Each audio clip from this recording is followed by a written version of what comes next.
Good morning. We'll call today's Housing, Urban Development, Zoning Committee meeting to order. Madam Clerk, please call the roll. Alderman Cone. Present.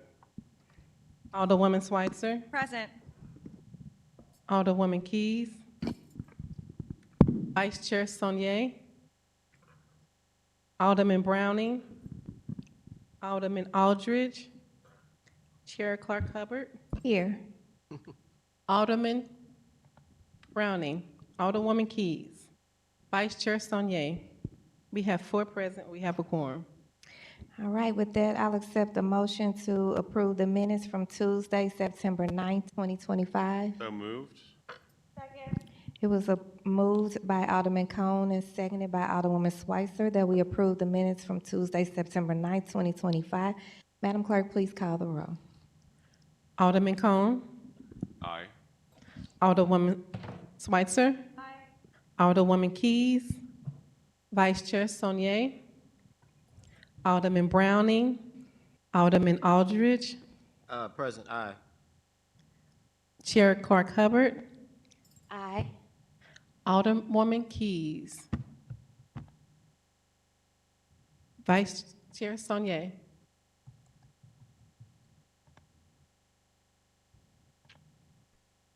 Chair Clark Hubbard. We have 4 aye votes. All right, with that, let's see if we can, because I know we saw Vice Chair Sonier online. Sure, if she has time or if she needs to come back in as we prepare for the first discussion item, which is the Board of Adjustments mayoral appointees from 2 of our colleagues. We'll go ahead and recognize Alderman Aldridge.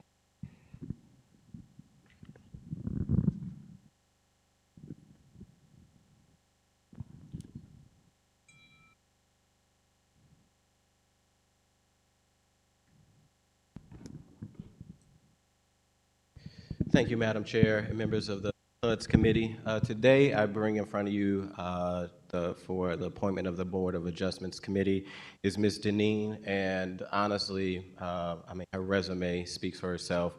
I've had the pleasure to get to know actually Ms. Deneen over the last 2 years in my adventures of running for alderperson, and her commitment not only to the Hyde Park neighborhood, but to various neighborhoods have just been a huge commitment. She is somebody who really cares not only about her community, but surrounding communities and the city as a whole. Even though we have a Hyde Park Association, she went beyond her way to kind of also start at some point another group just to make sure that all voices was heard. She works very closely with other associations like the College Hill Neighborhood Association and the MENA Association that was set up when there's been issues in the ward, such as problematic gas stations that happened before my time. She did not wait to voice her opinion, even though it wasn't in the Hyde Park. It was very close in the College Hill neighborhood. One thing we know is, sometimes we separate our neighborhoods by boundaries or street lines, and that's not something that she does. The issues that take place in Hyde Park are the same issues that take place in College Hill, that take place in Fairground, that take place throughout the city. It's an honor to be able to got to know her, but now even more to be able to hopefully move her forward on this board, because I know her commitment and dedication to the city of St. Louis, and I think she'll make a great member to this board. So I will turn it over to her if she would like to say a few words about who she is and why she would like to be appointed to this board. Thank you, Madam Chair, members of the committee. Thank you.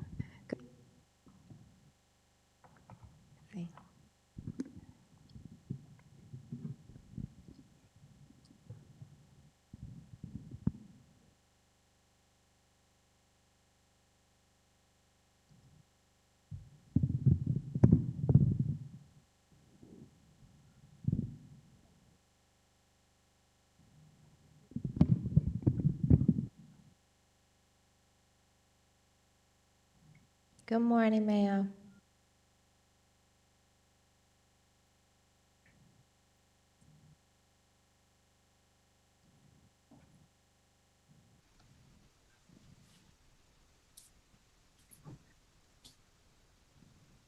Okay, we're checking. We might be having some technical difficulties here on our end.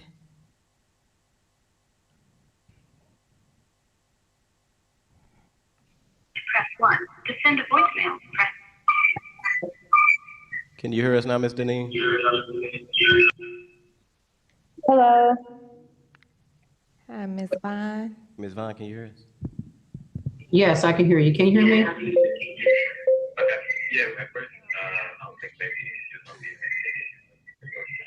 Oh, I was on mute at first. Okay. Can you hear us from the Zoom in the room, Ms. Vaughn?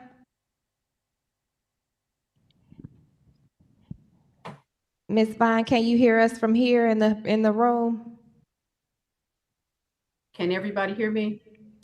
We can hear you, but can you hear I us? can hear you, Okay, terrific. Thank but I you. don't know if the people in the room can hear you. That's I what we're can, trying to but we're check. both online. Great. So, Ms. Vaughn, can you hear us here from the Kennedy Room in City Hall?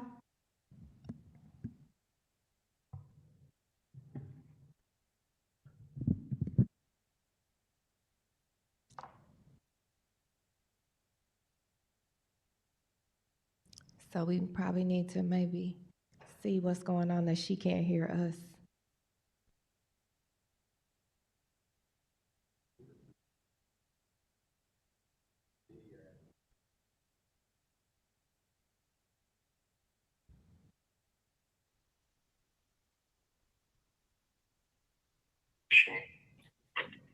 To accept, press 1. To send a voicemail, press 2. Hello?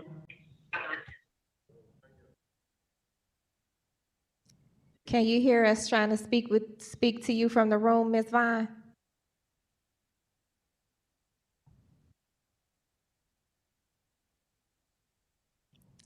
Does she have her volume turned up on her computer?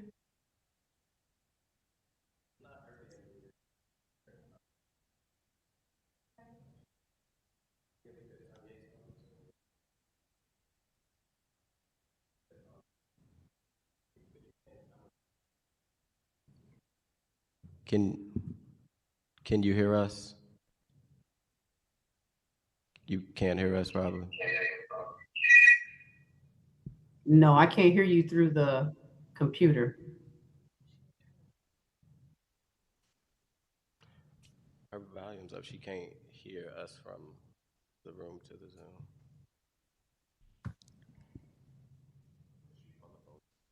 Yeah. Ms. Vaughn, I'm gonna have you talk to Swear, we can go ahead and swear her in and just have her give her remark. And apologize for this delay and this technical difficulty.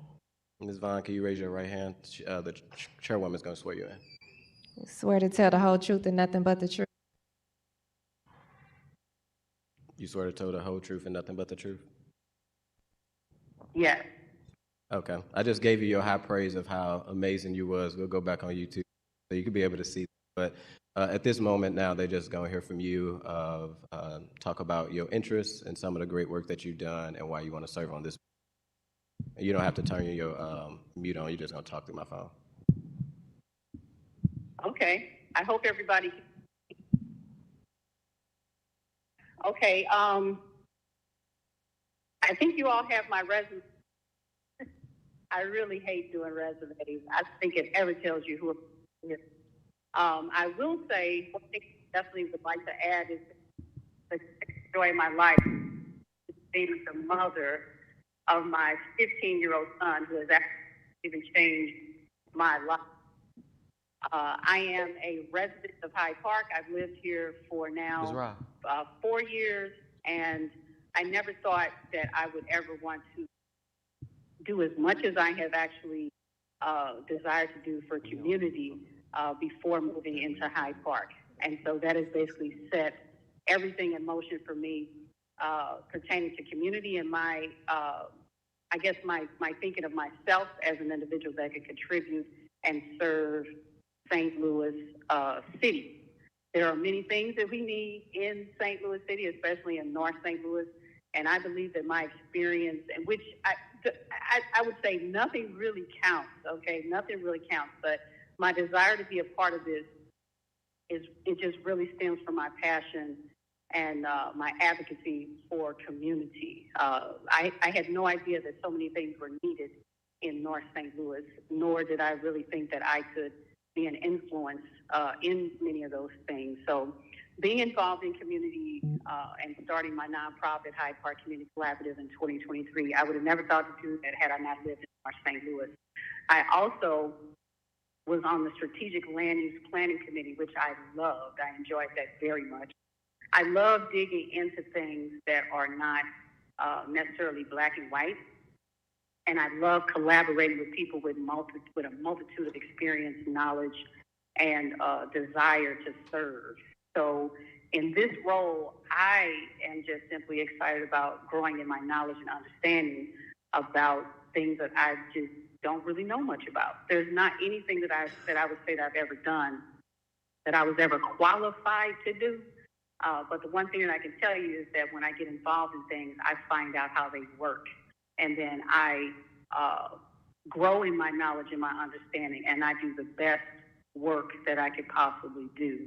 I also served on our Hyde Park Neighborhood Planning Committee. I'm not on the planning committee any longer, but I continue to advocate for the community. I continue to work hard to see things happen in the community, and I am looking forward to having an opportunity to insert something in this role for the service of St. Louis City. So I hope that helps. I hope that I answered the question well. Thank you. I know she can't hear us. Unfortunately, she can't hear us. Okay. So when she goes back and watches this, I hope she sees how hard we tried to be able to get her. We don't take for granted that not only did she take out the time to be here with us this morning, but also the commitment and the time that she's going to put in on the Board of Adjustments, which is a very important board here in the city of St. Louis. I'm going to add some additional context to that after we hear from our nominees. But since there is technical difficulty, I don't know if any of my colleagues have any questions for her. I think she probably could hear. Let's try now. Can you hear us now in the room, Ms. Deneen? I see the mute's gone. Okay, She can hear we'll us now. just, She she can hear us now? Can you go off mute now? On your phone, on your computer. Okay, can you hear me? We can hear Yes, you. we can hear you. Can you hear us? Yes, I love it. Yay! Thank you. Okay, we got to do it all over. No, I'm just kidding. Uh-oh. Okay, now listen. Do it all over again. Right. I just want to make sure that you know that how we appreciate your patience this morning and your time commitment that you're making and giving back to the city of St. Louis in this unique way. With that, I'll open it up for any questions from my colleagues. Alderman Cone. Thank you, Madam Chair. Thank you, Ms. Vaughn, for your time this morning, and to everyone that's here as well. I don't have any questions of you per se. Your resume, thank you for providing that, and thank you for your interest in serving our city. The Board of Adjustments is a particularly vital role within city government, whom to direct this to, but just now, if one of you could maybe share with folks what the Board of Adjustment does, and then also just the number of vacancies that are on there right now, and who this person or this role would be, because we have two candidates before us today. So if there's an open vacancy or if this is replacing one of the existing commissioners. Okay.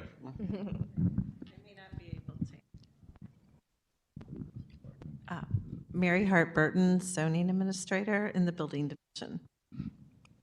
Thank you, Madam Chairman and members of the board. So we currently have 3 vacancies at the Board of Adjustment. We recently had a third one just open up. Unfortunately, Ms. Soul, who many of you may know, was impacted by the tornado, has now relocated to the county, so she's not able to serve. We didn't have that information in time to fill a third spot, so that's why we're talking about two of them today. I do not know which particular positions these two individuals will be filling. And what I mean by that is I don't know if they'll be permanent members or what we call alternate members. Those are people that show up when one of the permanent members can't be there. I haven't been told that yet. Perhaps Claire knows, or maybe the decision hasn't been yet. Does that answer your question? Can you just explain what the Board of Adjustments does? Oh, sure, yeah, absolutely. So everyone that comes to the city of St. Louis to apply for a building permit, an occupancy permit, home occupancy waiver, all these kind of things that are our economic engine of the city, they all come through the zoning office for compliance with the zoning code. We have three options. If it meets the code, we can sign off on it and everybody's happy. Some things require a conditional use. And then if it does not meet the code, under the law, everyone gets the right of due process, which means they get to appeal that decision to the Board of Adjustment. And then the Board of Adjustment is charged with hearing each individual case and deciding if they present a hardship or an unnecessary difficulty that would merit them receiving a variance from the zoning code. Great. And then I don't know, Mary or Claire, have either of you had conversations with the two nominees that are before us today just to make sure that they are familiar with the Board of Adjustments and the responsibilities that come within taking that role? So the way that we get candidates for the Board of Adjustment can vary. In this case, I reached out to both of these candidates. I met Ms. Deneen recently because she had served on the steering committee for the update of the land use plan. And as many of you know, we've just recently started to update the zoning code.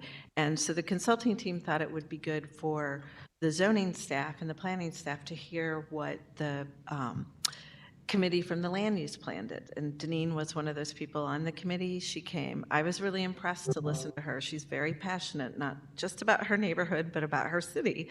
So I knew I had vacancies, and I knew that I had some underrepresentation on the Board of Adjustment on the north side of the city. So I reached out to her and asked her if she would, serve, and she said she was interested. And so then I connected her with Claire, and she went through the portal that everyone else applies. With Jim, who you haven't heard from yet, but you will, I reached out to Jim because I knew him. He has lived in my neighborhood for several years, and I knew him from just his neighborhood volunteer and the things he's done. One of the things that impressed me about him was in our neighborhood, we have a community improvement district, but when the community improvement district was originally established, it only covered a part of the neighborhood, not the entire neighborhood boundaries.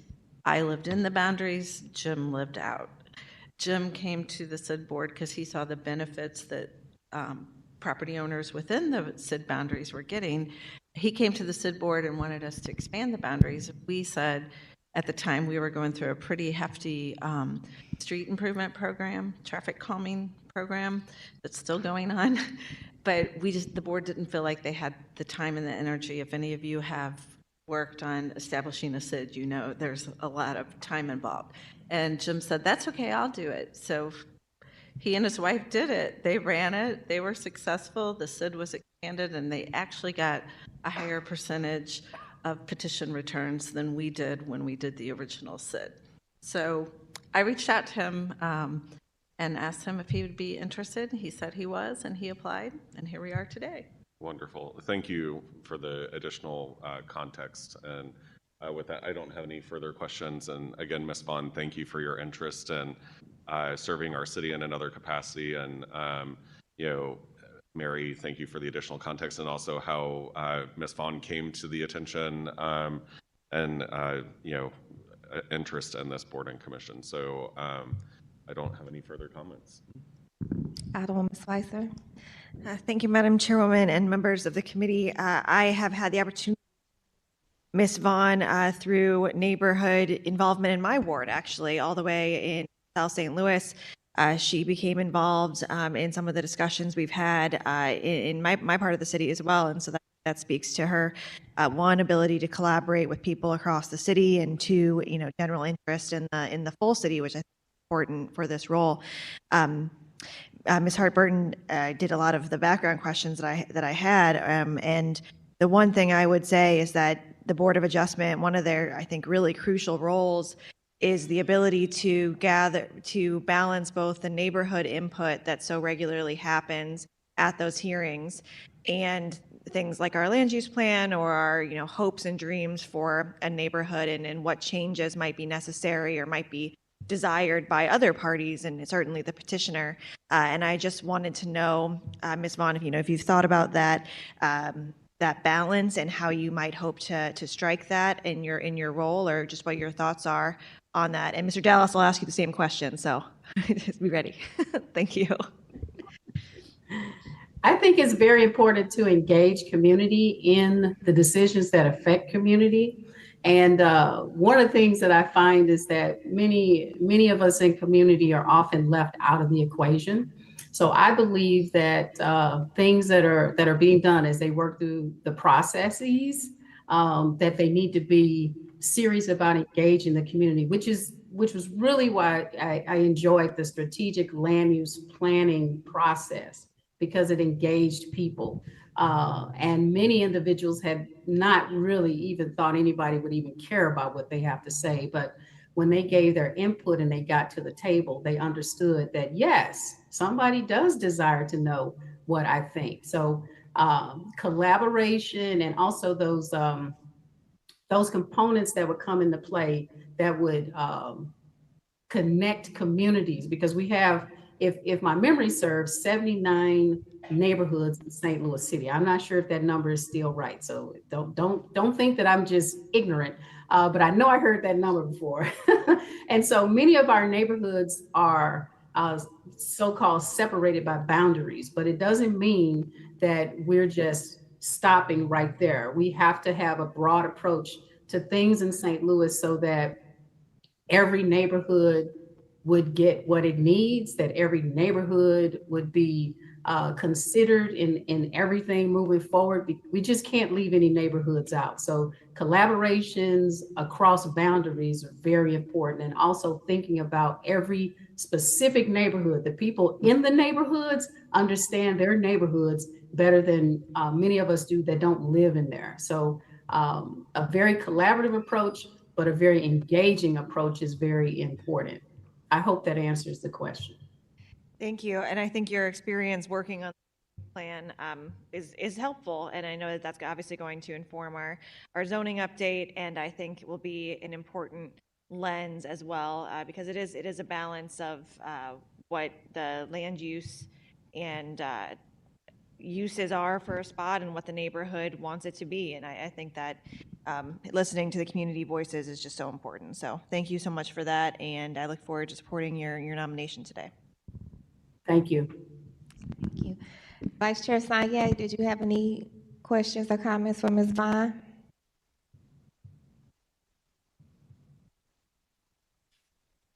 Okay. Are there any other members on the Zoom? Okay. All right. Well, Alderman Aldridge, you're welcome to close. Thank you, Chairwoman Clark Hubbard. Also thank Claire, Ms. Mary Hart-Burton. I know Claire has been essential of trying to get as many boards coming on new in the mayor's office filled. You know, these boards, as Ms. Vaughn said, plays like a critical role where community can have input in the process. And I know you didn't hear me at the beginning, Ms. Vaughn, with the mute issues. I was giving you all your flowers. Again, I'll just say your dedication to Hyde Park, your dedication to the city is impeccable. And I've had the pleasure to get to know you over the last several years. And I know just how committed you are. As Alderwoman Schweitzer said, and even yourself, you know, you didn't just stop in Hyde Park. You've got involved in various neighborhoods, College Hill, because these issues are very similar. And as you said, you know, sometimes we break them up by ward boundaries or just these individual or invisible lines that, you know, do not exist to some people to live straight across the street from one ward, and the issues are the same. So it's just been an honor to get to know you. I think you're going to be a great member on this board. And I'm excited to be able to make the nomination for you today. With that, Madam Chair, I would ask for a due pass recommendation for Deneen Vaughn to serve on the Board of Adjustments. Thank you.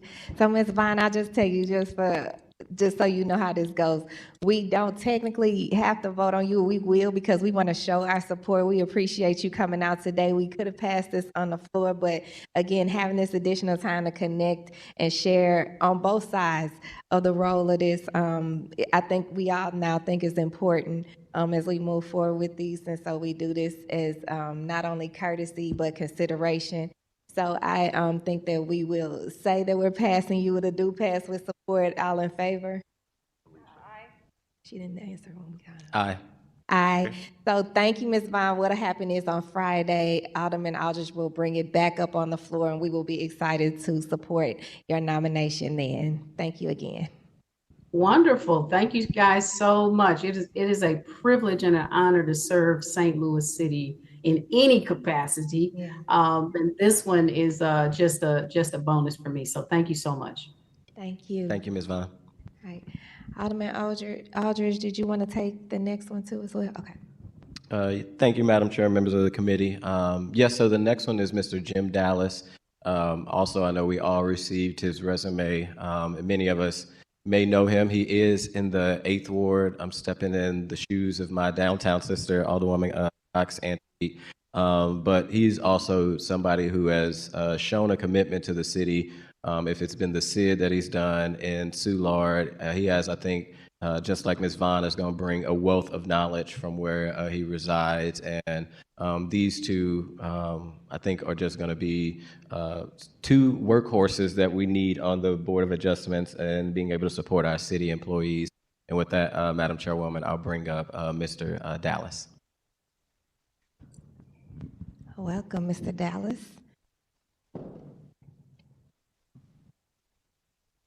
You can raise your right hand for me. Swear to tell the whole truth and nothing but the truth. I do. Thank you. Please proceed.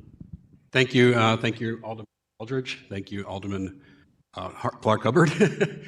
As Mary mentioned, I've been very involved in Soulard since moving into Soulard in 2018.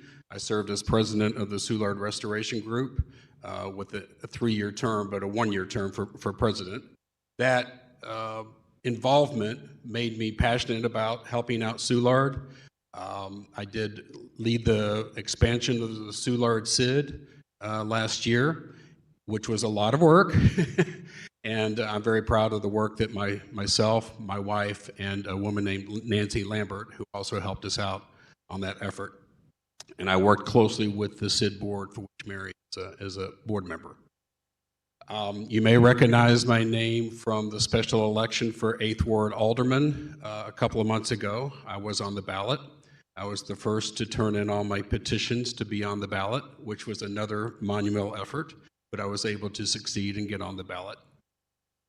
Though I was not successful in winning the aldermanic race, it still does not decrease my desire and enthusiasm to try to take my skills and my enthusiasm on a broader basis than Soulard.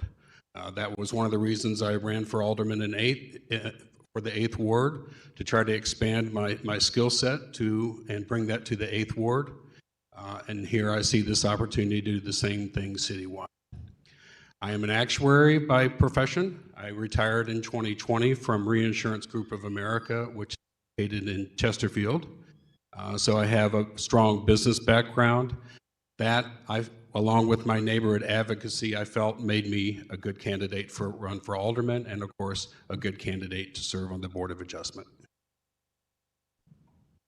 Well, thank you so much, and thank you for your continued commitment. Let me tell you, so many times people stand up to do one thing, and when they don't get their way at that, they turn their back, and we never see them again. So you are absolutely a testament to real commitment to service from wherever you are, from whatever position in the city of St. Louis.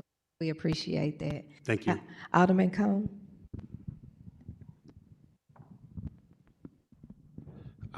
Thank you, Jim, for being here this morning. I don't have any questions of you. I, really, respect your experience, and thank you for what you've done in the Soulard neighborhood as well. Thank you. I, as someone who has worked on the creation of a community improvement district, I know how much effort that takes. It's an incredible amount of work. So I want to thank you and recognize you for that alone in and of itself as a major contribution to our city.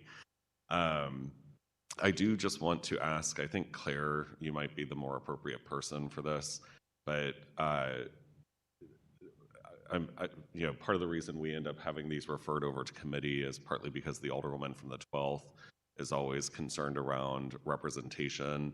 And I know we have at least one other Soulard resident that's on the board. Is she no longer? Oh, she's Benton Park. Thank you. Thank you. Okay, well then that clears that up.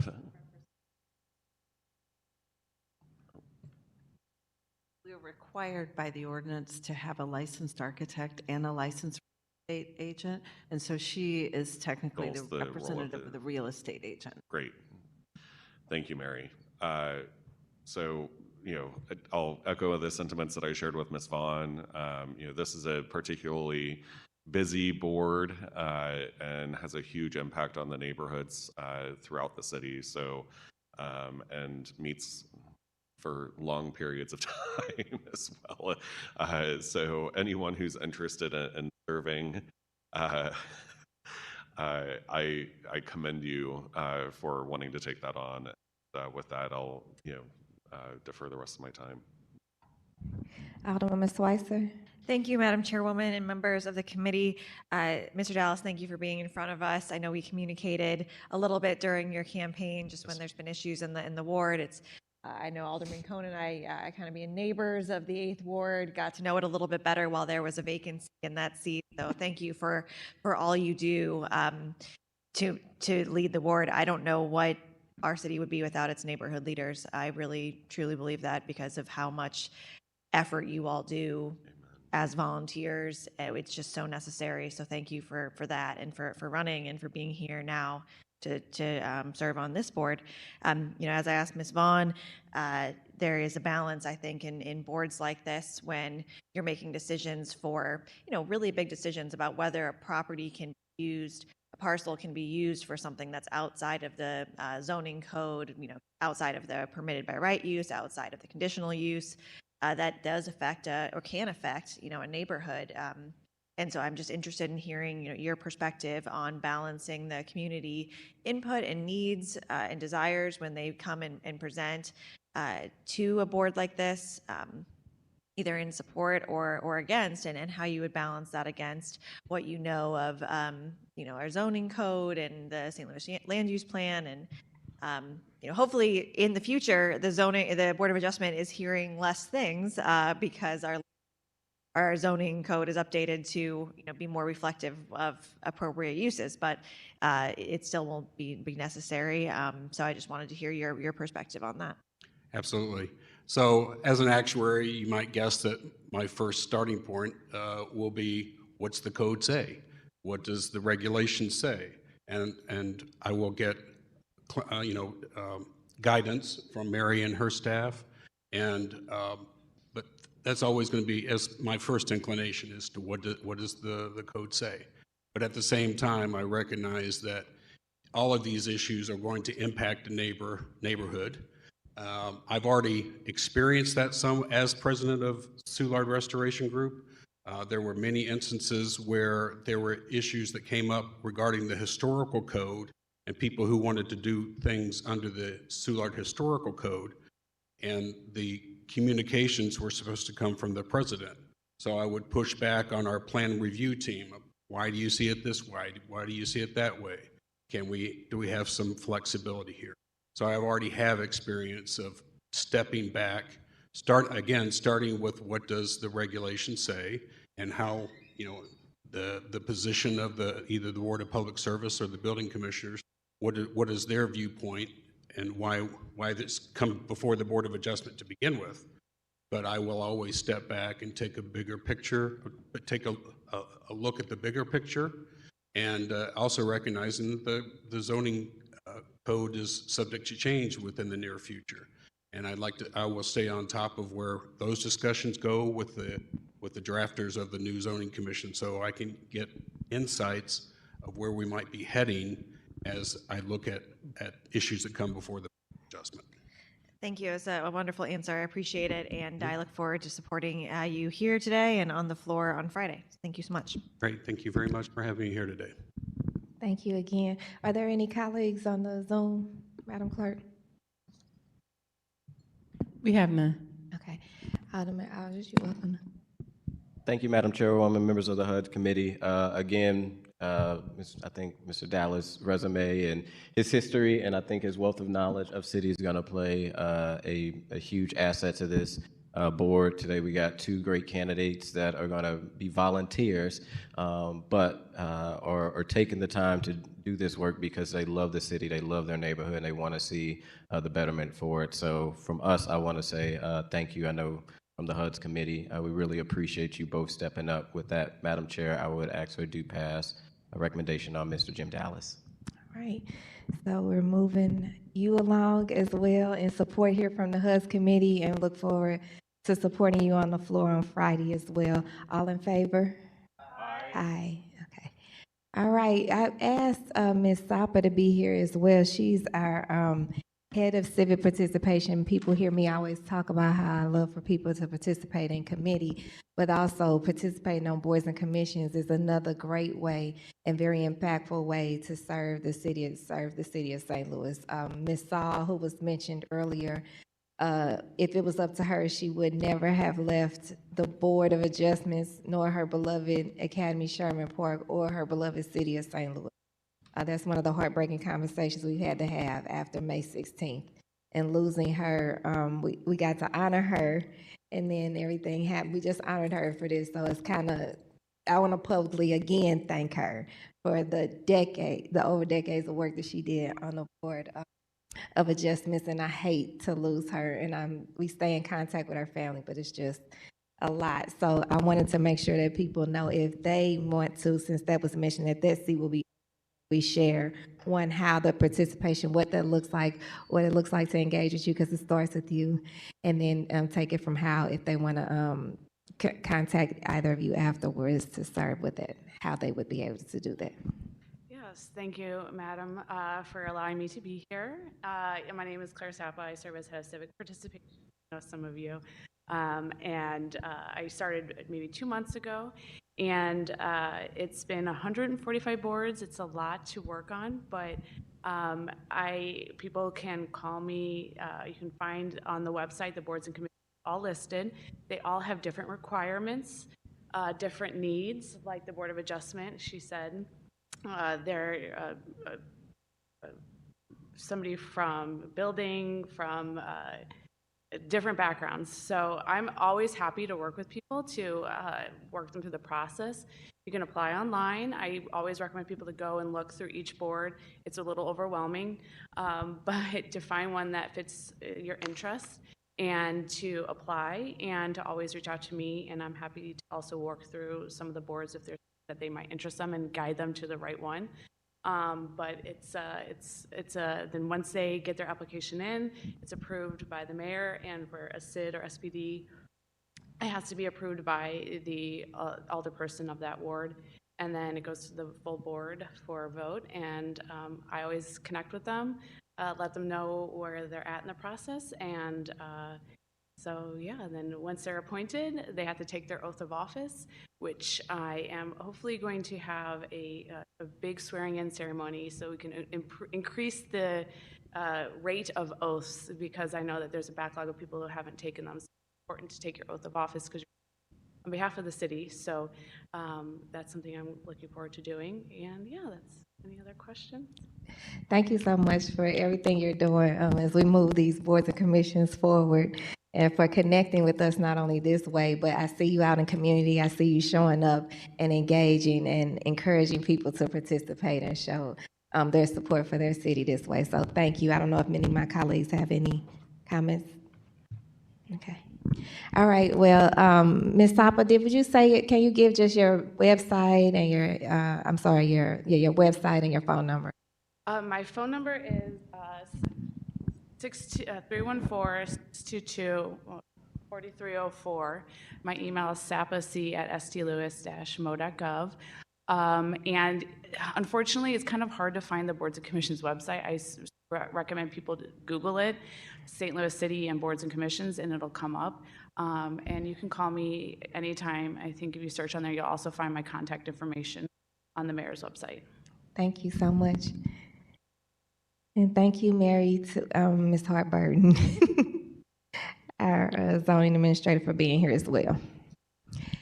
So the other discussion item we had was to bring up these two amazing presenters that we'll have. People wonder why I chose the word topical. So for someone that just text me, topical means an immediate relevance, interest, or importance given to relation to its current events. Let me tell you that housing right now is of immediate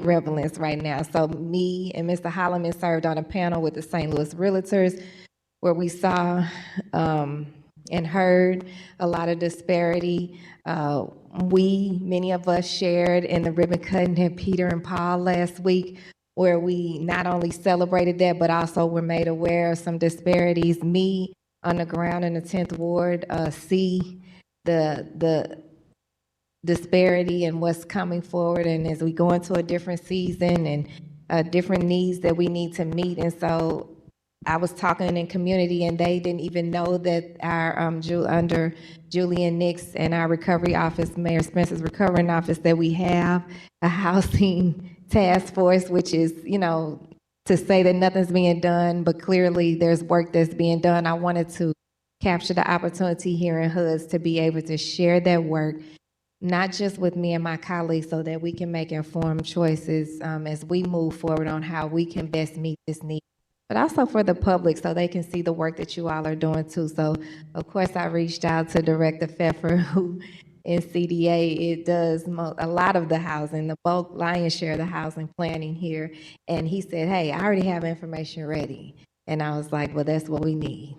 So thank you so much for you all for being here this morning. I know it was a last minute ask, but again, I think this is of immediate need. And now with that, I will go ahead and let you all first make the introductions, talk about this, you all as a task force, and then let us gather this information as we move forward. Thank you, Alderwoman Clark Hubbard, and thank you for inviting us to present today. My name is Noel Pfeffer, and I am the Executive Director of the city's Community Development Administration and co-lead of the city's tornado. Excuse me, could you speak further into the mic?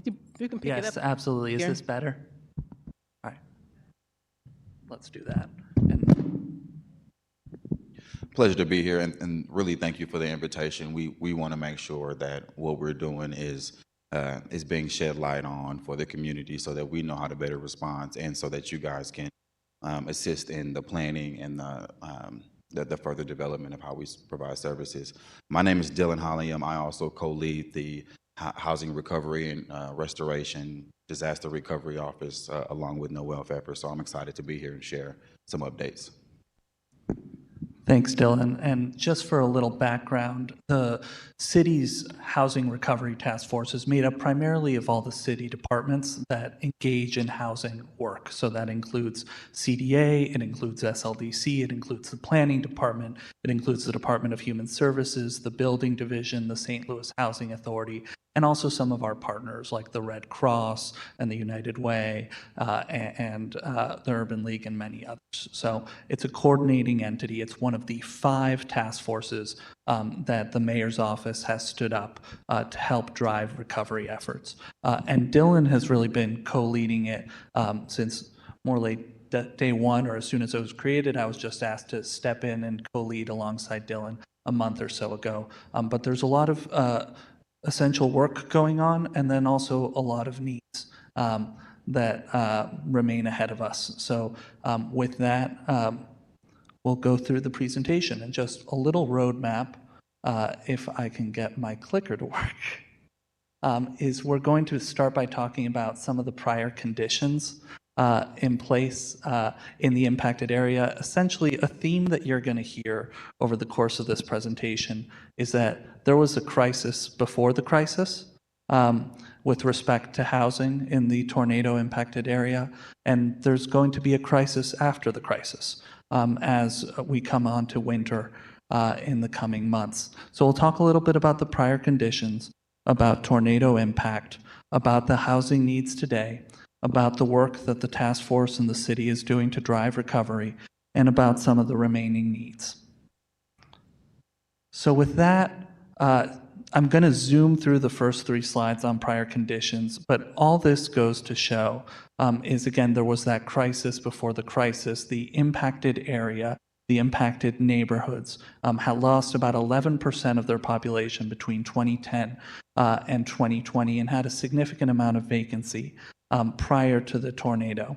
We actually have a really good account of what conditions were like before the tornado because we were doing our vacancy strategy funded by the Economic Development Sales Tax, and we had just completed setting that baseline on April 30th, 2025. So we know just 2 weeks before the tornado what was vacant and what wasn't, and we are tracking that here. We also completed shortly before the tornado in 2024 our market value analysis that gets updated every 5 years. And what it shows again is, that crisis before the crisis, where in much of the tornado impacted area, the median sales price of housing was below $50,000. And that's obviously going to present a significant challenge as we work to build back the market. And then finally, the other thing that we were tracking is our investments. We actually invested in those tornado impacted neighborhoods about $88 million between 2020 and 2024. And as a result, even as the population declined by 11%, the percentage of vacant buildings actually declined by 7%. And so we were actually making progress in terms of developing these neighborhoods and addressing vacancy and blight. But of course, this has been set back massively as a result of the tornado. So now let's get into what actually happened on May 16th and who was impacted and how. And the most complete data set that we have, and really the only way to get a complete picture is really by amalgamating a few different data sets. But the most complete data set that we have is FEMA individual assistance data. And what that shows is that there's been 11,420 households that have been impacted by the tornado and applied to FEMA.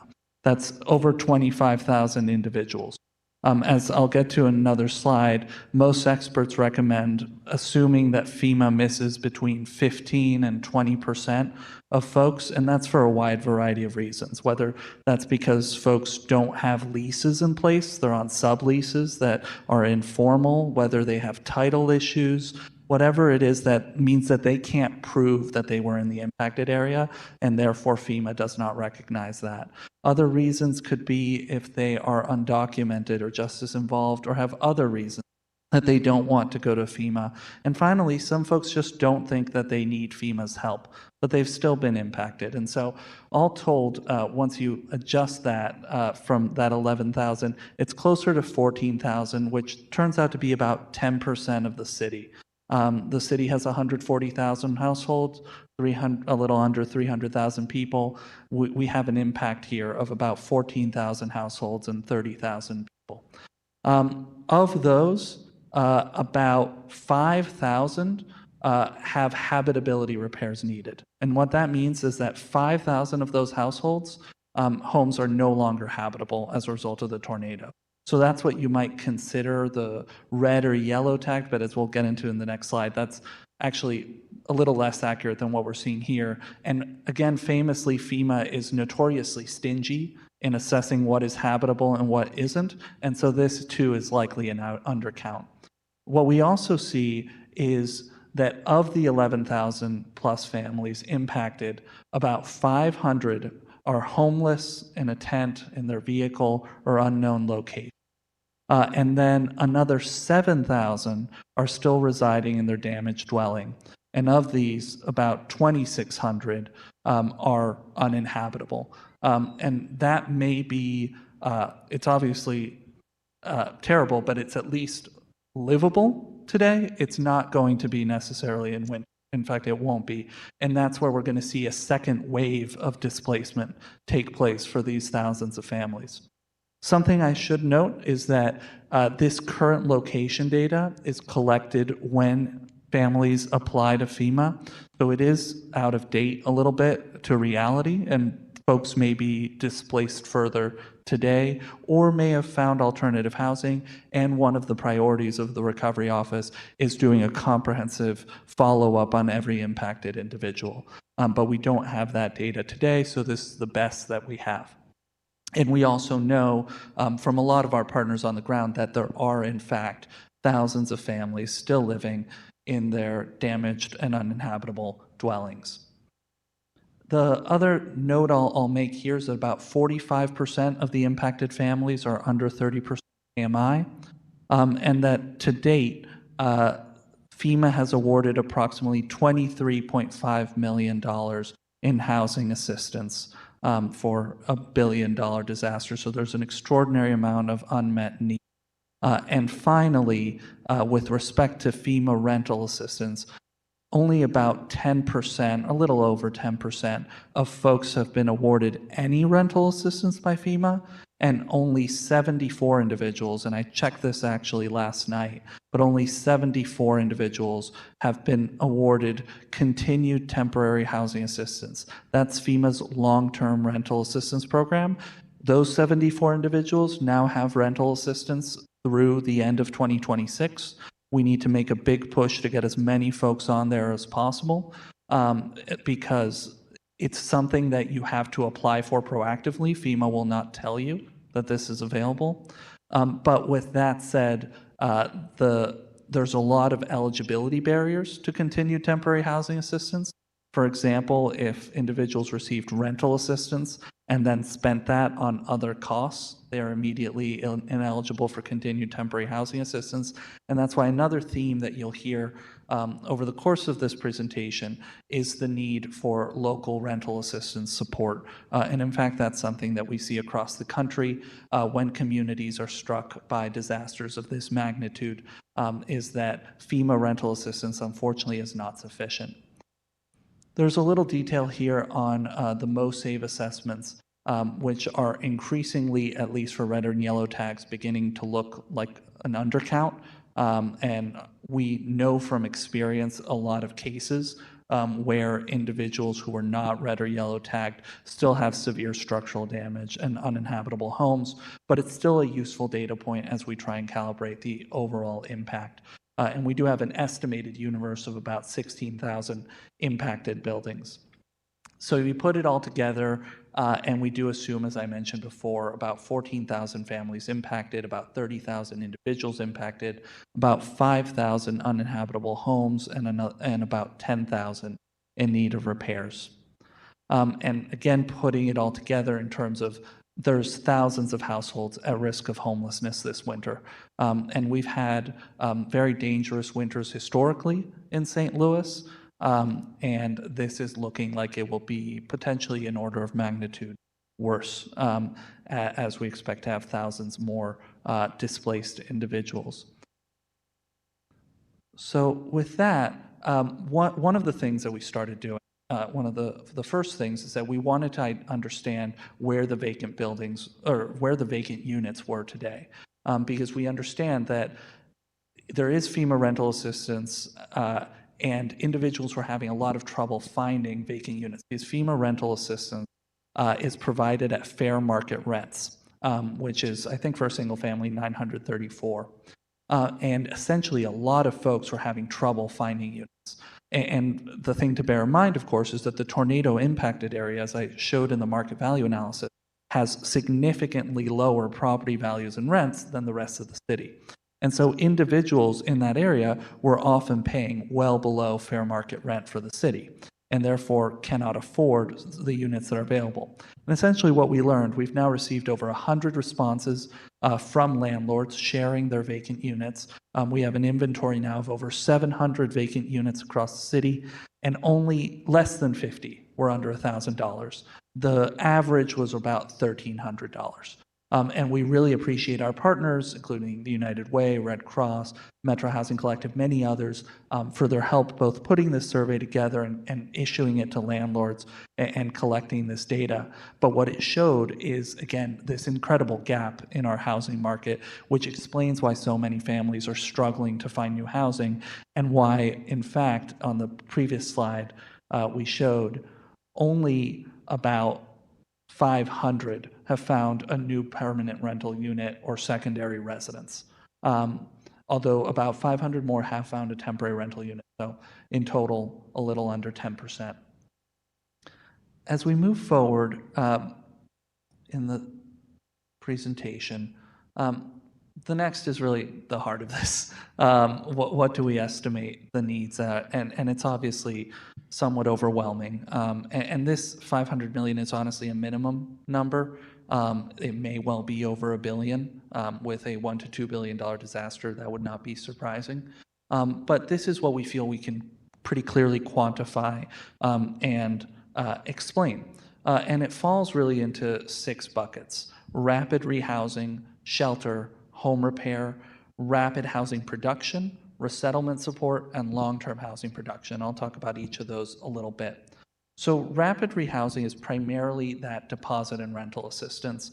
But one of the challenges that we have is the availability of vacant units, right? And so even though we estimate that serving about 1,750 households for 12 months would cost about $35 million, that will not work unless there's also a vacant initiative. And that is why CDA just on Friday did release this vacant unit turns initiative so that we can have the vacancies to apply that rental assistance to. But the other piece of this is direct lease agreements, because there is a limit to how quickly we can turn vacant units. And the direct lease agreements is essentially at a lower rate identifying vacant properties such as the dorms at Fontbonne or the Pear Tree Inn downtown and other opportunities that the city can lease directly and hopefully pay a lower rate than we would for rental assistance. And so that may be one of the fastest ways that we can bring properties on board. And we've had some conversations with the Housing Authority regarding how we would administer this, which essentially would be in the form of a project-based voucher, and just leveraging the Housing Authority's existing capacity to administer project-based vouchers, and we would do this in the same way. However, something that will come up over and over again is that the ability to implement this sort of whole-of-government response to the housing crisis that we're facing really relies on an appropriation of funds to support these efforts.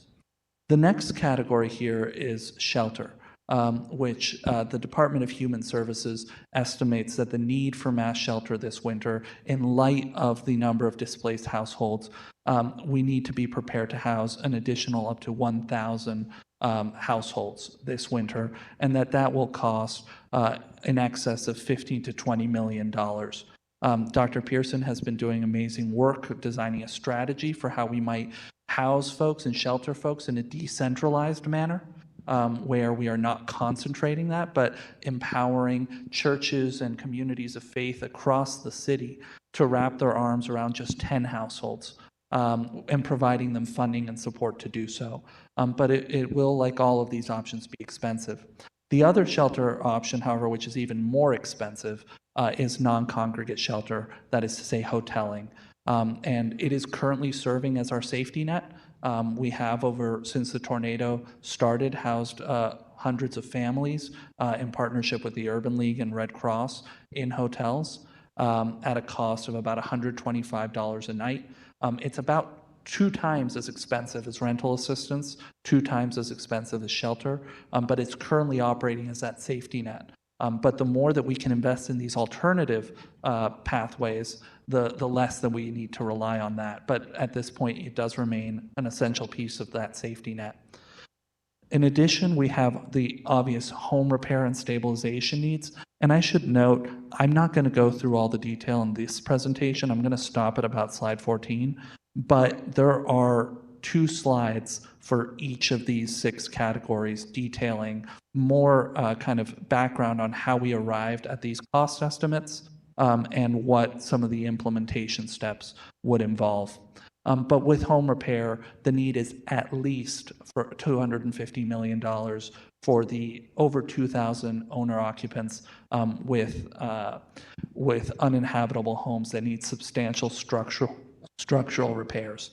And CDA is already doing many of these repairs across the city. We've completed over a dozen and have over 35 more in our pipeline.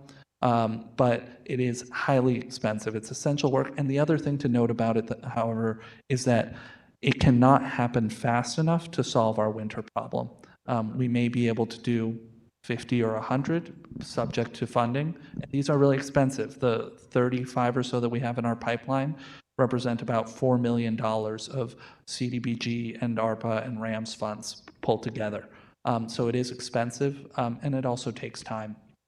Stabilization can move forward more quickly, and we have worked with the building division. Dylan has done amazing work pulling this project together with Kwame as well to stabilize 1,000 households ideally, but we have already in our pipeline 458 households that'll be stabilized at less than $5,000 a home. And by stabilized, we mean tarp and board. Although we are considering how we can add some other temporary repairs sufficient to weatherize the home through winter to this scope. The next big bucket is rapid housing production, which also falls into two pieces. Vacant unit turns, as mentioned, we have started moving forward with a NOFA on that, which we released on Friday. We're excited to see those responses. We'll be reviewing and awarding them on a rolling basis, and we have designed a process that we think will move pretty quickly, certainly a lot more quickly than our typical housing production processes. And we're also exploring opportunities with the Community Foundation to accelerate that timeline further with bridge funding and allowing developers to capitalize their award letter prior to entering into a full contract with the city. Emergency housing is another potential need, and I really need to emphasize that all of these are preliminary and subject to further conversations among the task force, with the mayor's office, with the Board of Aldermen.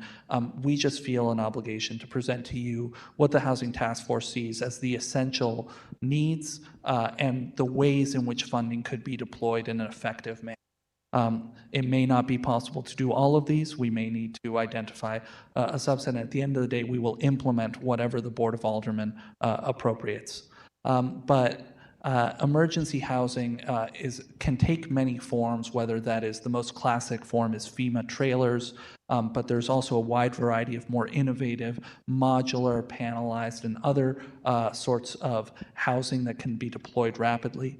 Frankly, the longer that we wait here, the shorter our list of options becomes, and soon we're going to be at a point where the only option will be FEMA trailers, which cost about $35,000 each, plus funding to actually establish and essentially prep the site, attach utilities, etc.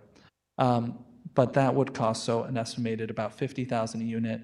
And the Affordable Housing Commission has done amazing work doing this exact type of work before, both with the Tiny Home Village with the Veterans Community Project, as well as the project at MLK and Jefferson.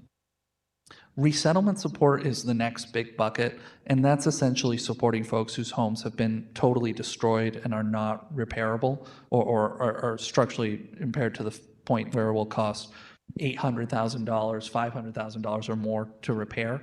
And there's two types of products here. One product is for folks who wish to stay in their community, wish to stay on their plot and want to rebuild. And here we would love to really pilot some modular options for folks with pre-approved designs so that these can move quickly at a cost of hopefully less than $250,000 per home. I should note that that is less than what the traditional stick-built today costs $350,000 in most neighborhoods, but hopefully we could bring costs down. But this one, the reconstruction, really needs deep engagement with the community to design a program before we can roll anything out. So this one's not going to be as fast, frankly. Down payment assistance, on the other hand, we do have a program currently in place in partnership with SLDC and Stiefel, providing up to $50,000 of down payment assistance that could be scaled to help individuals who've lost their homes resettle. And we could also, of course, provide incentives for staying in the city and staying in the impacted area. The next big bucket and the final one is long-term housing production and neighborhood transformation. And that's because even as we talk about the humanitarian crisis, which we obviously have a responsibility to address, we need to make sure that we don't take our eye off the long-term recovery of this community and of these neighborhoods. And that means investing in new construction to replace the housing that was lost, the hundreds of owner-occupied homes and rental units that are lost. It also means supporting the rehabilitation of impacted rental units, which is not included in the home repair estimate, which is limited to owner-occupied units. It also means investing in our community development corporations, when providing funding for them for pre-development, for housing production, for neighborhood beautification, for home repair. And finally, a recurring theme in our engagement with the community is the desire to see vacant schools brought back. And that's a key element of revitalizing these neighborhoods. So all this does come out to well over $500 million in needs. And again, this is really a minimum, and it may well be more. Here's just a graphic representation of the structure of these different lines of efforts, including home repair, resettlement and reconstruction, housing production, which includes both the short-term emergency and vacant unit turns, as well as the longer-term modular rental rehab schools, CDCs, the shelter effort, which is really led by it's mostly led by DHS with respect to the mass shelter, but CDA is leading the non-congregate shelter hoteling work in partnership with the Urban League and DHS, and housing assistance, which similarly, that rental assistance program would be led by DHS. DHS recently administered over $3 million rental assistance program earlier this year in 2025. They deployed those $3 million in funds within less than 2 months, and that is a turnkey solution that we can turn back on very quickly, provided that there is funding. And then this also shows the task force coordination with data and legal teams, as well as with the direct case management team, which is led by the United Way and includes LifeWise, the Salvation Army, Hope, as well as Catholic Charities and other partners. So moving on to some of the work that has gone on to date, we have here a kind of summary of the funds that have been allocated towards housing recovery thus far, and that includes about $23.5 million in FEMA funding, discussed earlier, primarily for home repair and replacement, but also including rental assistance. It includes about $4.2 million that we made available in CDBG funds through a substantial amendment, including $1.2 million for the Urban League hoteling program, which has funded 9,600 nights for, actually that number more than 300 is 248 households. That's a mistake. But the funds are fully drawn down from HUD, and we have spent those down. And actually about 830,000 of those funds are eligible for FEMA match, meaning that we can now get another approximately $2.5 million in FEMA funding for this program as a result of that investment. Additionally, there's $3 million that have been made available for home repair, which are going to Special E&A later this week, but many of which have already been committed. There's $1 million of ARPA funds for home repair. One wonderful project that these funded is 5084 Enright, roof replacement and structural repair. You can go see it. It's coming along really wonderfully. Another $5.4 million is contracted with Kwame, and actually I have an update. It's no longer awaiting contract execution. It did get sealed by the register, I believe, yesterday, and we do have those general contractors, or Kwame has those general contractors identified and 458 projects in the pipeline. We do also have $8.8 million of ARPA funds committed towards housing production, including towards projects that were already in our pipeline, like the Alumnus West LIHTC project, which is slated to break down in October, and 4700 Labadee, a 4-family impacted by the tornado, which is currently under development. There's also about 6.5 million in ARPA funds that have been committed to LRA to do both modular development on LRA properties as well as rehab vacant buildings. There's also our pro housing, $3.25 million committed to developing housing in the impacted area, and we're preparing to meet with the community. Part of the commitment of pro housing is innovative housing production, community-driven housing production. So we received 2 responses to that NOFA before the tornado, and are preparing to solicit community input on those. And then, of course, there's the RAMS funds. $2 million has been committed to CDA's home repair program, and these funds are fully committed to 21 projects which will be completed in the next 10 weeks. Additionally, $3 million in RAMS home repair funds are awaiting an Office of Recovery determination regarding their program design. $4.2 million of our RAMS funds have been allocated to vacant unit turns, 1.7 million of which are already committed to projects totaling over 150 units at Murphy Park, Parkview, and Phillips. The remainder of the funds, 2.5 million, are being allocated through our Notice of Funding Availability released Friday. 800,000 in RAMS funds has been preliminarily allocated towards rental assistance, allowing the Department of Human Services to move forward with contracting.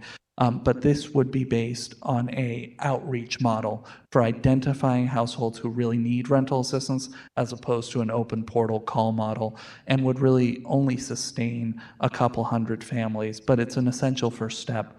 And then finally, we do have CDBG flood disaster recovery funding available for both home repair and home buyout. The note to make here is that the funding needs to tie back to the flood. But if there are homes with flood damage that we can fund for home repair, we can also repair tornado impacted damage because we are called to and responsible for bringing the homes up to a safe, sanitary, and habitable standard. We're also keeping a close eye, I should note here, on the possibility of a CDBG disaster recovery appropriation for the tornado in Washington later this year. So that would be a game changer if it does materialize, as it could actually reimburse many of the expenses detailed here as well. So with that, pulling out of the total funding need of over $500 million, I did want to emphasize what we see as the most urgent needs. And what we mean here is really what we think that the city departments and our partners are prepared to actually deploy and disperse in the next 12 months in order to drive housing recovery. And so I know this is still an overwhelming number, but hopefully a little less overwhelming, and it's really broken out among many of the same categories. One of the biggest differences behind the significantly lower number here is that here we only propose about 25 million for home repair. It's not saying that the full 250 million is not needed, but frankly, given both contractor capacity constraints and other ecosystem constraints, it's not necessarily feasible for the home repair program to scale much more significantly in the next 12 months. We did scale from 2022 doing about 2 million a year to 2024 doing about 6 million a year, and I'm confident that we can scale to do 25 million a year roughly in the next 12 months. But it's not feasible to think of even further scaling at this point.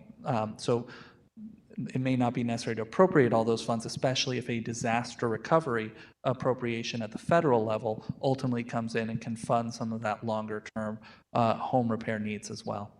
So with that, I'll pause. There are many more slides further detailing each of these buckets, but Dylan and I are happy to answer any questions that the committee may have, and we appreciate your time. Thank you, Director Pfeffer. Thank you for the information. Many of us and our colleagues will be able to view the rest of the slides and the rest of the presentation and take it as we move forward to see how we can play our role in the recovery process here. I'll see if my colleagues have any questions. Alderman Cone. Thank you, Madam Chair. Thank you, Director Pfeffer, for being here today and providing this information. Are there specific asks that you have of the committee at this point, or is this more for our general information and awareness. I appreciate the question.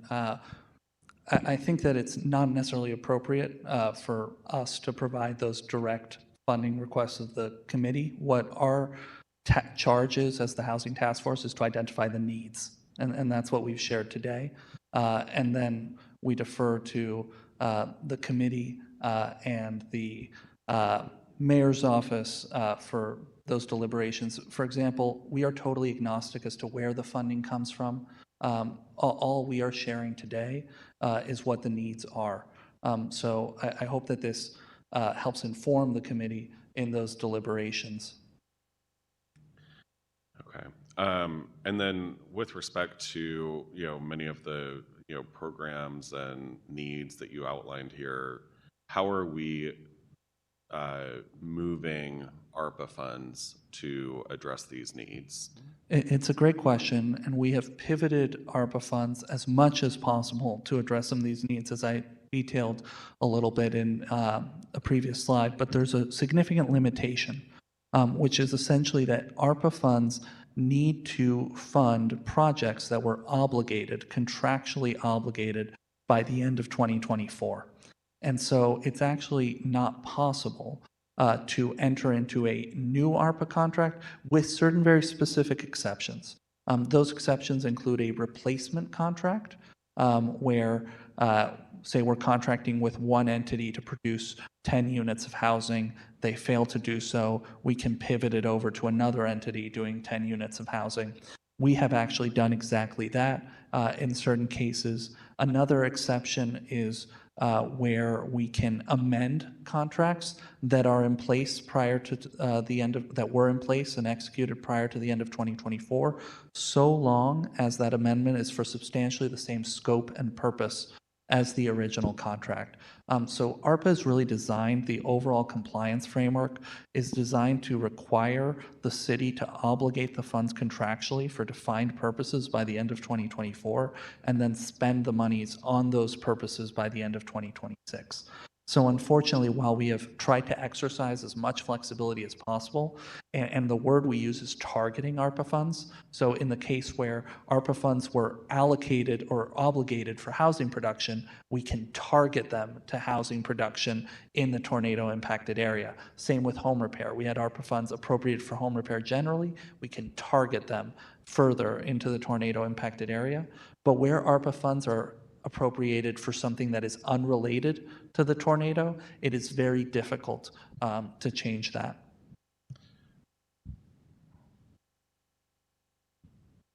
So I don't think that answered my question. So I understand ARPA funds are programmed and all of that. I was part of the legislative process as we went through that. But you specifically have in some of these slides information on home repair. We programmed millions and millions and millions of dollars, probably to the tune of over $20 million, if not more than that, over the course of the appropriations process for home repair.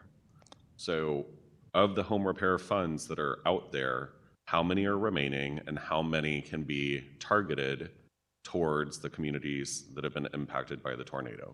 Great question. So the appropriation for home repair of ARPA funds was $15 million in Ordinance 71393. Of that $15 million, we have spent already about $12 million, and the remainder is primarily obligated towards minor home repairs. However, we did make $1 million available for targeted solely for tornado recovery, because the $3 million that we didn't spend to date, I should also note, was mostly committed to specific projects already that just hadn't been completed and paid out yet. But we are in fact way ahead of schedule in spending down those $15 million in ARPA funds appropriated for home repair, and that's why we do need additional funds to continue scaling. In fact, without additional funds, our program will soon start contracting as the ARPA funds run out, although we do have that allocation of $2 million in RAMS funds. But as mentioned, that funds about 21 home repairs, and the need is far greater. And then similarly, housing production, that was another line item. And we had like senior assistance programs as well that were funded through ARPA. So similarly with, So with, I guess I would like to have like an update in terms of where the ARPA funding is with relation to this, as long as we're, talking about, the need for funding. I mean, it would be nice to just get a general update as to where we are with the ARPA funds. I would be, Be deployed. yeah, I would be happy to come back to this committee next week or whenever you all will have me and provide that ARPA expenditure update.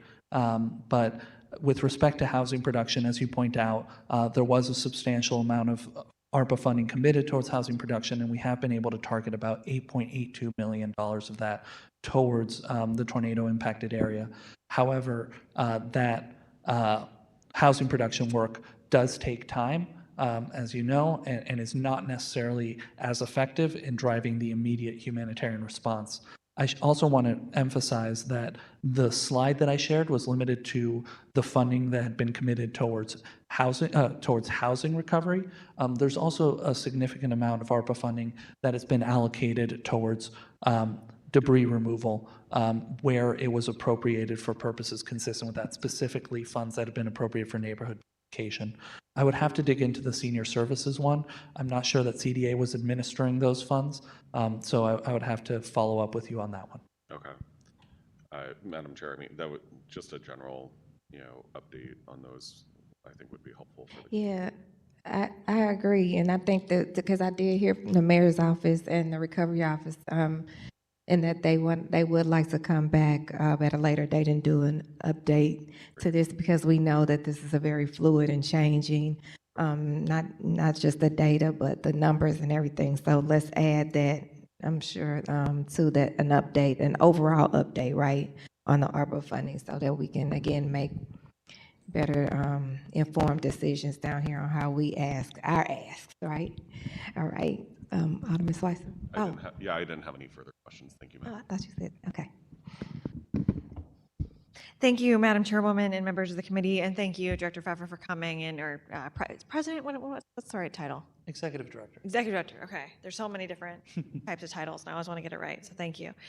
Thank you, Executive Director Pfeffer, for coming and presenting today. There is clearly a lot of need in the tornado damaged areas for housing support, and I appreciate you laying it out. One of the things you mentioned for the ARPA programs was around building stabilization, and I had understood that that program wasn't happening. That's exactly right. So that was one example where we were able to target the further. So those funds were appropriated for stabilizing private buildings. And so the way that the program was originally designed, it was targeting private vacant buildings. And we updated our subrecipient agreement with the building division to target now tornado impacted buildings. Because essentially, before the tornado, it makes sense if you're stabilizing private buildings, prioritize the vacant buildings. Whereas after the tornado, if you're stabilizing stabilizing privately owned buildings, it makes sense to privatize privately owned buildings impacted by the tornado. Will there still be a piece of the, or all of the funds coming back to the city for that? For No, the program was go through the Board of Aldermen again. It was just a unilateral decision to change what we had voted on. So the appropriation was for building stabilization broadly, and actually private building stabilization broadly. And so that's where we conferred with the city councilor's office, actually got a full opinion on it, and determined at the mayor's office direction that we could amend our subrecipient agreement with the building division. How many properties do you think will be able to be benefited by that? At least 458. Those are the properties that we have identified to date and are ready to go. I guess yesterday the register sealed it, so hopefully we get that purchase order set up and we get the money moving. And for those 458, are those ones that are, right on that line between, habitable and not, or are they the worst case, or all over the board? All over the board, but more close to habitable, because you need to have some structure in order to tarp, and these are really tarp and boards. But I don't know if Dylan, you want to say anything? It's mostly a tarp situation. It's not. Yeah, Currently, the scope of work for that is the Tarpon Board. We have discussed with Kwame potentially expanding that scope to include some false structures, false roofs, temporary repairs, weatherization that can get homes through winter. Right. But this is the initial scope. Right, that does seem to be the biggest priority right now is getting through winter. Agreed. How much of the ask that you put together, or the, not necessarily ask, but the urgent needs are winter-based, would you say? Or do you anticipate, or I guess a timeline for what that would? Most of them are winter needs. If I can flip back to the previous slide, which I'm struggling to do for some reason with my clicker, I can highlight which ones are most directly associated. So if we can go one more forward. Thank you so much. The rental assistance, direct lease assistance, mass shelter, non-congregate shelter are all designed to get us through winter. However, I should note that all four of those figures, with the exception of non-congregate shelter, actually, the rental assistance, direct lease assistance, and mass shelter numbers are assume a 12-month program. So they would be more than sufficient to get us through winter. Although that is really the best practice with this sort of temporary rental housing, is to set folks up for at least a year, especially since we know that repairs to the units will take that long. But I do want to flag that. Similarly, emergency housing and vacant unit turns are really intended to get us through the winter. On the other hand, the down payment assistance, reconstruction assistance, home repair, and housing NOFA are longer-term recovery needs. However, because they're long-term recovery needs, that's exactly why it's important that they start now, because they take a longer time. Sure. But I would do that cutoff as vacant unit turns and above is the kind of humanitarian crisis. Down payment assistance is and below is the long-term recovery. I understand. Unfortunately, with how contracts can move through the city, by the time any of these things move, I mean, it's January, it's February. I don't understand, I guess, what, to Alderman Cohn's point, I think, what is the ask? Is there should we be expecting that soon? I mean, is this like a precursor presentation situation? What are you talking about? Yeah, a couple of notes. First of all, you're absolutely right that the urgency and timeliness of this it's extremely urgent. And one thing that I hope to communicate here, however, is that the city's housing departments are prepared to execute on a housing recovery effort, a whole of government response to address this imminent humanitarian crisis, subject to such appropriation. There's several steps that we have considered and in order to accelerate our processes. That includes sole source procurement on the basis of public exigency, amending contracts that are currently in place. That, for example, is how we would stand up rental assistance very quickly, because the Department of Human Services currently has a contract in place with Forward, because we just ran this program earlier this year. And then the other piece that's really important, in particular for vacant unit turns and emergency housing, and probably mass shelter as well, is that we are in conversations with the Community Foundation about establishing a bridge funding product, where essentially the way this would work is the Community Foundation has raised a substantial amount of philanthropic capital, millions of dollars, and a portion of that, say 1 million or what have you, could be dedicated to a loan loss reserve pool, which essentially guarantees loans entered into by developers or other city partners that have a city award. So put it in the context of the vacant unit turns. We're reviewing those on a rolling basis. We're going to start making awards in the coming weeks in October. So once we make that award and the developer has that letter, they can go to a bank and say, bank, CDA awarded me $200,000 to repair these 20 units. It's going to take me 2 months to actually get this money in hand. But in the meantime, can you provide me a loan that is guaranteed by the Community Foundation? And then once CDA pays me, I will use that to repay your loan. And in the event I don't repay you, the Community Foundation guarantees it, right? And so this is a product that could help with vacant unit turns. It could also help with mass shelter, where we basically need to fund a lot of faith communities and a lot of partners across the city to incur costs today to start gearing up for winter, and they could do it on a similar basis with award letters from the Department of Human Services that can be immediately capitalized if we establish this. The same goes for direct lease assistance. On the other hand, rental assistance and non-congregate shelter, we have those contracts in place. As mentioned, non-congregate shelter, we've already started spending money. So it's a mix of approaches. I appreciate that. Knowing you, somewhere in this presentation, it goes over exactly how all of that would work. But if there isn't a slide like that, I'd love to see that, especially just with match funding that's expected, or process, things like that, are all very helpful to understand timeline and what is needed from. Yeah, I actually, From because the these revolving. conversations are live with the Community Foundation, I didn't include it in detail here, but I'm happy to provide that. I think, knowing this amount of money, where it comes from, how it gets out the door by December 1st. Because when you just get a list like that, you're like, well, the city moves kind of slow sometimes, it's hard to imagine. It's hard to imagine how we do that. And I think that is a roadblock for me mentally as I look at a list like that and the timeline we have. And I've taken up, enough time of the committee and yours, and I appreciate the presentation today. It's a very reasonable concern given historically how slow contract execution has been, and we would again be happy to return and provide you with a more concrete operational plan.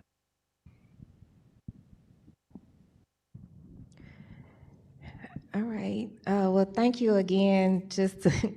I want to make sure that I'm clear and share that there was no ask when I reached out to you all either. I think maybe in my mind, I wanted to make sure that our colleagues, the public for that matter, knows not only the work that's being done, but some context, information, facts, data, knowing that it changes and knowing that we're going to get updates, but having the opportunity to capture here, because the ask may start with us, right? Once we come together and see what we can do to meet this need or help support you all to meet the needs. And we know then that, of course, some asks, I'm sure, forthcoming from Mr. Nix and the Recovery Office and the Mayor's Office. And we just want to all be ready in our roles to be able to move that stuff forward quickly, already noting that it takes time here in the city of St. Louis. So thank you again for being here. I'm sure this conversation will be continued. And any of that additional information, if you want to share with us directly, or if you want to come back and present it when the Mayor's Office and the Recovery Office comes back, whatever works best for us to continue this necessary conversation to move this recovery forward. Thank you very much, Alderwoman Hubbard. Thank you for having us. Thank you. All right. We don't have any, did we have any written testimony? We had none. Okay. Any announcements? All right. We would like to excuse, well, I see Alderwoman Keys just popped on, so we won't have to excuse her. But we will excuse Alderman Browning for necessary absence. And with that, I'll accept the motion to adjourn. Second. It's moved by Alderman Cone, seconded by Alderwoman Schweitzer. All in favor, I'm sure, as aye. With that, we are adjourned. Everyone have a blessed day. Thank you.